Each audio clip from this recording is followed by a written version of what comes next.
Let's have some fun. Ready? 3. Oh, I guess we're not. No, not yet.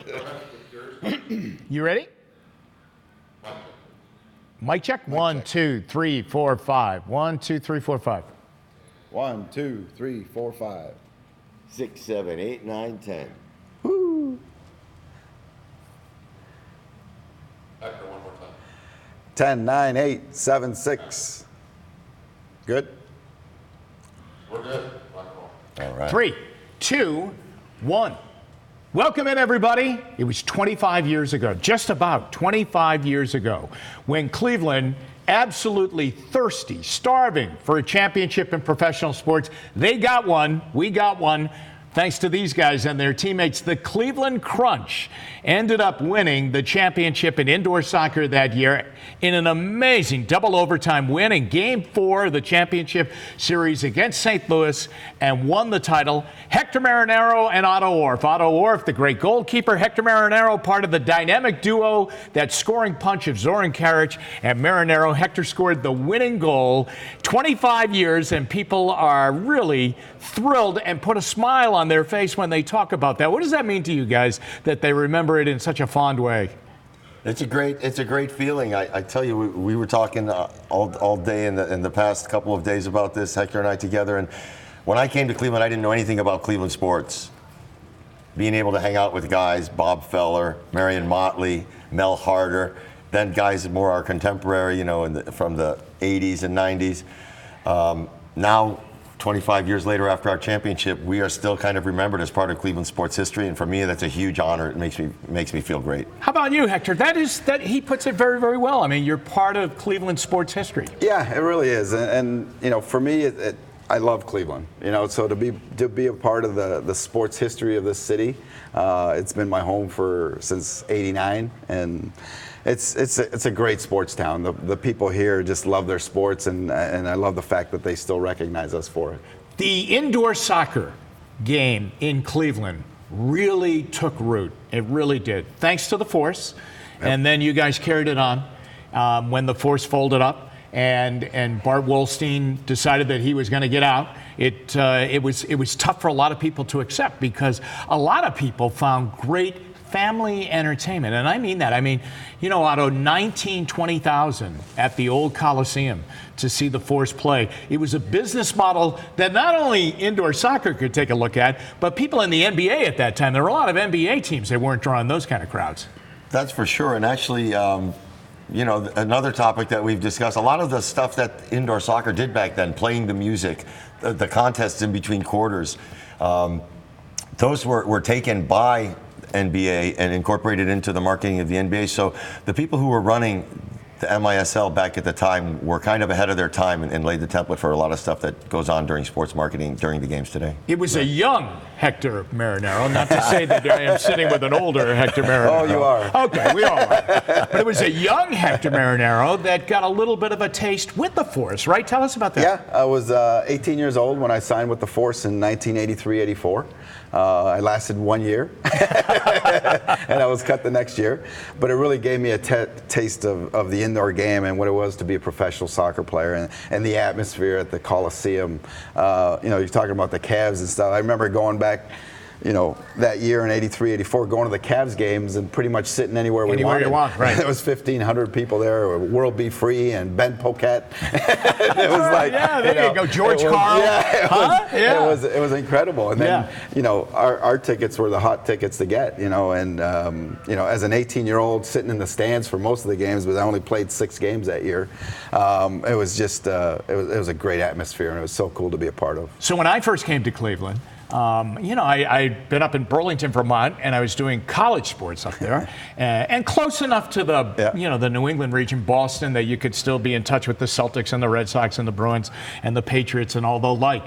And then when I came here, you're right. I mean, the Cavaliers, when I got to Cleveland, were 4-19 that season, okay? Yeah. And there were all kinds of talks about there was nobody going to the games. And the news director at Channel 3 said, I got to tell you, the sport you got to get involved in right now and cover is the indoor game, because there's this team, the Cleveland Force, and they pack the Coliseum every night. What do you think it was about the indoor game that not only clicked here, but why do you think it was so fan appealing? you had a lot of action. A lot of Americans In a didn't contained really know space, in a yeah. contained space. Then you have a lot of Americans. You know, they used to call soccer players sissies, and that generation, honestly, at the time was because it was unfamiliar. They didn't grow up playing soccer, but you put it in a box like that where the goals are closer. You're seeing a lot more goal scoring. You're seeing a lot more physicality. I mean, when I watch those games now, I can't believe how the refs let stuff go, banging into the boards and people falling down. And then they could be right there on top of you, yelling at you. I mean, being the goalie, held captive kind of in that little box.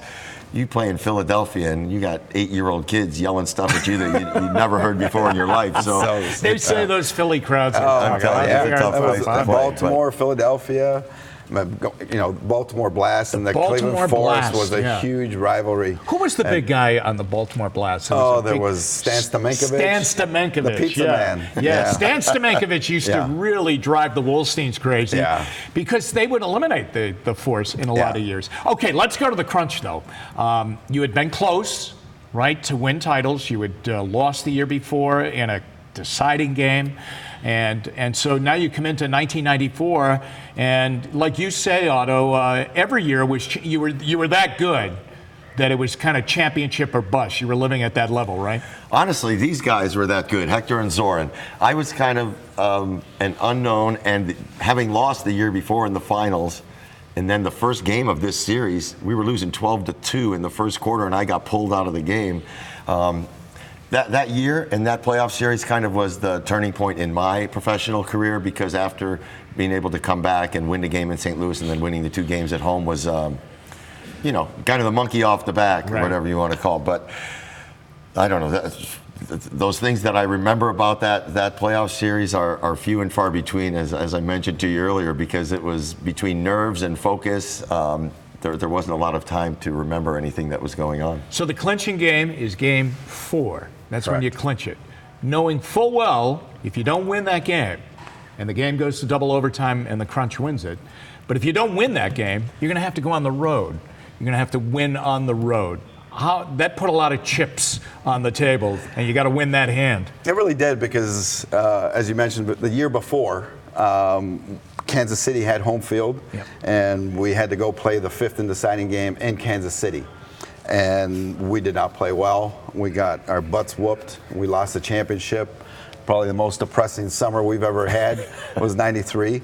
And we were hungry for '93-'94 season. So we knew we did not want to go back to St. Louis. We put everything on the table for that game 4, an opportunity to clinch at home, in front of a packed house at the Convocation Center, the atmosphere in that place. We were down 2 goals. With 4 or 5 minutes left in the game. Wow. And we came back, tied it up to send the game into overtime. And then, to win it in double overtime was crazy. Is double overtime rare in the arena, in indoor soccer? I mean, double overtime, because goals, seem to be, a lot. Played. Exactly. Right. I mean, but double overtime. Yeah, I don't know. There's been games that have gone probably long. They have definitely gone longer than ours, but there's not very many. I mean, 1 or 2 double overtime games a season, maybe, but I don't even know that there's that many. All right, let's go inside that game, okay? By the time Hector scores the winning goal, you are playing on one leg in that game, right? Yeah, they're so indoor soccer, right? The boards, and I generally would come out of the goal more frequently than other goalkeepers, so I was out of the goal a little bit. And there's one of the top scorers on their team, David Doyle, hit a ball off the boards. And I knew it was coming off the boards and could potentially hit me in the back of the leg to go in our goal. So I kicked my leg out of the way, and in doing so pulled a muscle in my leg, but I didn't realize I had pulled it. I only learned that this year from watching video, actually, because I never knew when it happened. But I thought I had cramps, and so stretching it out in between the breaks and such, and turns out that I had pulled a muscle early in the first overtime. There's a statistic that we now know that's been brought to our attention by you earlier in the day. By Chuck. By Chuck Muir, Chuck Muir, who was their media relations director and statistician, that in the overtimes, the crunch is outshot 15-1. The one shot is the goal. Take us through the goal, what you remember. Well, quite honestly, this guy started it all. He delivers the ball up the field. Well, no, they had played a long ball down into our end. The kid would have had a breakaway. He comes flying out of the goal, limping on one leg, heads the ball over to George Fernandez. who brings the ball down, plays it to Andy Schmetzer, who's breaking down the left side. Schmetzer plays it off the boards, and I was standing in front of the goal. I kind of rolled off my defender, and Andy played a great ball right into the middle of the net, and I had the easy part of putting it into the empty net. Boy, in the NHL, they would have said you roofed it. Exactly. Right? You roofed it. You roofed it. Honestly, now 25 years later, I almost missed it. It went straight up in the air. It was, because I'd spun off my defender, and the ball's coming off the boards at a very fast pace, and I just swung my left foot at it, and it kind of hit the top of my foot and went the top of the goal. So it was just got under in. Yeah, it was just got in there. Which led to an amazing victory lap. Yeah. He put on his Usain Bolt Usain shoes. Bolt. Yeah, I'm telling you what. Really if you were over in London or one of these Olympic cities, tell me about do you remember it? You just took off. I just took and off. Went around the whole. Was, for me, I had already been professional for 11 years at that time, and never won a championship. So I think it was just the emotion of finally getting that monkey off my back, and I just started running. I just started running around, and the guys were chasing me, and it was Forrest Gump. Yeah, it was running. Do you remember it? Do you remember the moment? Well, I actually. Again, I guess you know how you look at pictures and videos and then you say I remember that, but maybe you were too young to remember it actually. Well, I see these things and I'm laying on the ground, so obviously I just laid down, and a couple of goalies and a couple of the other players, jump on top of you, and I was kind of watching Hector run around and being followed by the guys. So I really don't remember a whole lot, Jim. I wish I could tell you a great story. But. There is a great moment. The commissioner of the league presents the trophy to George Hoffman, and I think George then hands it. Might have been to you or to a player, and George takes the mic and he goes, "Hang on, I want to say something, Cleveland, but." The team had taken off. That's awesome. And nobody is listening to the poor runner. He keeps going, hang on just a second, one moment. Because I think he's gonna give this amazing speech about this is for you, Cleveland. Yeah, something like that. But he didn't get to do it because the team took off in the exuberance of the championship. Yeah, we just wanted that trophy and to celebrate with the fans. All right, so did you celebrate with the fans that night? I get the impression, Otto, you did. Yes, we had a good time. At least I know I had a good time, and I was, as we were talking about moving that trophy around from bar to bar and making sure that there was a lot of places downtown. It was kind of the beginning of the urban renewal of Cleveland, right? The stadiums are moving down there, and there was some new bars and some companies down there that really supported us. So we wanted to make sure we took the trophy around to see them each night. And then we talked about Pete and Dewey's and Fanatics, the two bars that we really spent a lot of time at. So we were there. Do you remember the feeling that you had finally won it? I remember. You were the guy that got the goal. What I do remember is, pulling out of the Convocation Center, we parked down in that tunnel and we'd come up and just cars and people just driving around honking their horns, and like there was a traffic jam out in front of the arena, and just people like hanging out of their cars celebrating with the Crunch banners, and just that's something that sticks in my head and will forever. All right, so then after that there's a civic celebration at Tower City, right? And that was a great day too, wasn't it? It was actually a pretty good weather day, which was nice. Yeah. And we had there was a couple thousand people down there, and we got a little car tour around Public Square, and then we went inside of the Tower City by the fountains there, and they had a thing set up for us there. Right for us. Yeah, it wasn't quite really the nice. 1.3 million people that showed up for the Cavs, but for us it was awesome. Well, we didn't know how to do it at that point. I mean, we kind of learned that and said, hey, we remember what we did for the Crunch? Okay, everybody, let's do it for that. When I said this to you guys because Cleveland sports has been so traditional. And so when the Cavs did win it, I always thought it was really cool when people would say, well, it's the city's first championship since the 1964 Browns. And there were a lot of people, and it wasn't just a few, but a lot of people would say, hey, hang on, pump the brakes on that, okay? The Crunch won, the Crunch won a title. And I think it's cool then because the Monsters won they won the Calder Cup too, and I think that there isn't a lesser championship And I don't think people want anybody to forget the fact that you guys won a championship. I think you should be proud that people remember that. Yeah. I mean, we had a 5-year span. We won the championship in 94, 96, and 99. So, you know, the people, the fans that were a part of that, you know, 3 championships in 5 years, I think they felt it was something real special. I remember seeing a sign, I've waited since 1964 to witness something like this. And you know, so for those people that were there and that witnessed it, you know, they felt it was something special. And so did we, you know, but we understand it's not going to be recognized like a Super Bowl or a World Series championship, but for us, it was the pinnacle of our sport. And you know, we were lucky enough to win it 3 times here in Cleveland. You would have to agree, right? Absolutely. I mean, I never aspired to be a soccer player. Got to play some outdoor, indoor, kind of tailor-made for what I did. But you only can play at the level that's offered to you, and that was pretty much as high as it got in this country at the time. The only sad thing for me really is that, I mean, it's amazing to see how many people have remembered and the stories and all that, but that it's not around now. The young kids, you know, their parents are telling them, hey, this is how we used to go when I was your age. I used to go watch them play, but they have no idea. Yeah. You know, the Browns have faced that dilemma too. There's a generation that has grown up, and people will say to them, and it's probably their parents now, that say, you know, back in the mid-'80s, Bernie Kosar played, and I can remember the city being decked in orange and building up for these big playoff games, one of them against your Buffalo Bills at one point in time.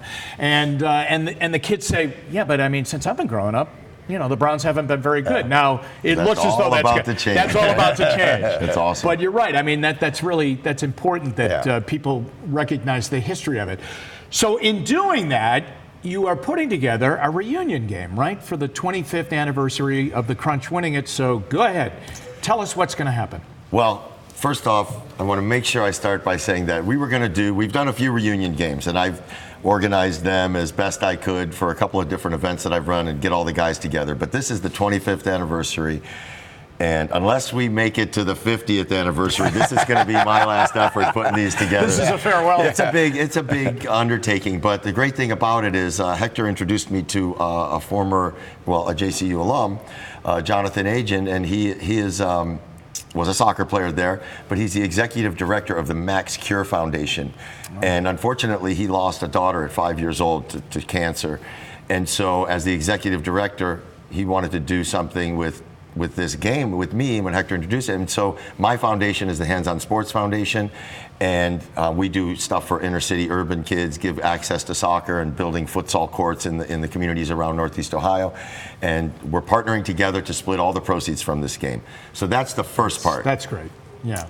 The rest of it, and I have to give credit to this woman, Erica Bailey. I've been just calling her Superwoman. But anyway, she's amazing, and the work that she's been able to do and how she's helped us coordinate this has been just fantastic. So the next part of this is that we're playing in Goodyear Hall. And I've, over the past 5 years, been managing the Goodyear Hall, the 100-year-old historic building that Goodyear built for their employees. And the Goodyear Winged Foots basketball team used to play in that in the 60s. And now we're having the first sporting event, a real sporting event in there in a long time. Yeah, so let's remind people and kind of pique your memory on this. And that is, if you watch the Cavs games during the season, there are commercials that run for that. And of course, the Cavs wear the Goodyear logo on their jersey now.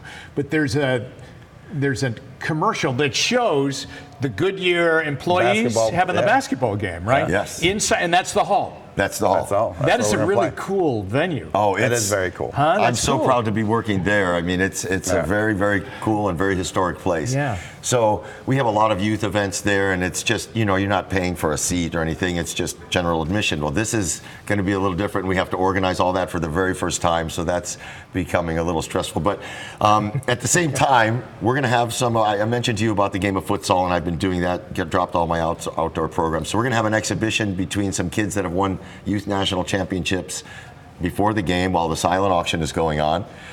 And then we're going to play, and we got some other stuff just in case our game isn't as entertaining as people might remember. But and then at halftime, I'm bringing in 10 Brazilian guys. They're going to do a professional futsal exhibition for 15 minutes. and then we're going to play the second half of our game, and then we're going to sign some autographs for the people, and then we're going to head down the road to the bars and try to relive that celebration we had 25 years ago. That's the way to do it. the way to do The day is, April 26th. which is a day short of the historic game. April 27th April was the 27th anniversary. was the anniversary game. April Yeah. 26th. Correct. All And right. it's at the Goodyear Hall in Akron. And I don't know if I would like to mention this because mention whatever you this want. guy is the all-time leading goal scorer. I believe it's 1,222. I think that's the number, something like that. But when he scored his 1,000th goal, we were in Detroit, playing Detroit at Joe Louis Arena.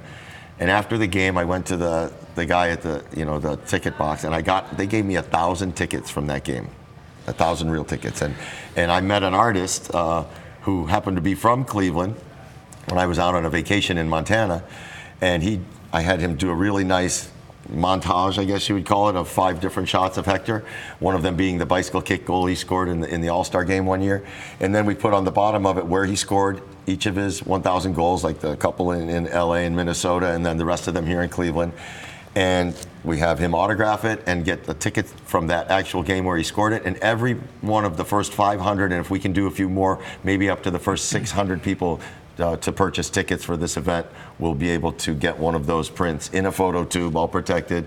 And you get your tickets, I suppose we should tell them that, at maxcure.org or at handsonsportsfoundation.org. Both of the home pages have the link to get your tickets online. All right. Well done. Tell me this. What was the connection between the Crunch and their fans that made it work so well? You know what? We were very accessible to our fans. Totally true. After every game, we had 4 or 5 players go up into the main concourse and sign autographs. The lines were long, and we always stayed to the very end. We made sure that every kid got an autograph. We did a ton of public appearances, school visits, summer camps in the summertime. We got kids stopping me now and like, I came to your camp in 1990 something, and I'm like, all right, that's great. And it's great to see that we did touch people's lives, and it's nice that they still remember us. Yeah, they really do. I mean, you were out there too. I mean, doing it, pressing a lot of flush. Yeah, well, and that was part of the job. Really, in a lot of the teams around the league, the marketing dollars weren't huge. So the community relations and community outreach was a huge part of the way the team got known in the community. And visiting the hospitals or visiting the schools or the Boy Scouts, as we said, you just make a direct connection with the kids. And when a kid asked, Dad, can we go to the game? It was affordable. And as you mentioned earlier, you see a lot of families, full families, not just adults, but the whole group at the game. So, yeah. I just want to say, I hope people will come join us on April 26th. I think they will. It's for me personally, with John Carroll University as the head coach, the Max Cure Foundation is a big part of what we do at John Carroll. He's a former alum, and it's to raise money for childhood cancer, and then Otto's foundation as well that does some great things for inner city kids. So we're doing all this just to raise money for some great causes, and hopefully we won't embarrass ourselves too much on April 26th. No. But we'd love to see everybody that was part of the championships come out to see us. That was a fun night. I'm telling you, that was a great night. It really was. And it was a great run. I mean, it was a great run. We had not many people, I don't think, can say they had a 10-year run like we had here in Cleveland. So we loved it when people come up and recognize me or recognize us for it. I just say thank you for being there, because it was really fun to play in front of the crowd and in front of the Cleveland fans. Well, and the other thing, the fact that a number of you have stayed around the area tells you that the connection was very real. Yeah, you know what? Cleveland's a great city. I was born and raised in Toronto, Canada, but Cleveland's my home. Yeah. I've been here for so long. My wife is from Cleveland. My kids were born here. This is home. And I can't wait for Brown season to start this year. I love watching the Cavs, and the Indians just started. My wife and daughter are huge Indians fans. We get to as many games as we can. I just love the city of Cleveland and everything they've given me, throughout my career. Well, there's a trip down memory lane. Okay, there it is. 25 years. The Cleveland Crunch won that championship at the Convocation Center that night. Otto Wharf, Hector Marinaro. Thanks, guys. Thanks for having us, Jim. Appreciate it. All right. That was great. Thanks, man. That was great. Thank you. That was. So that's great, Otto. We'll get that out. Yeah.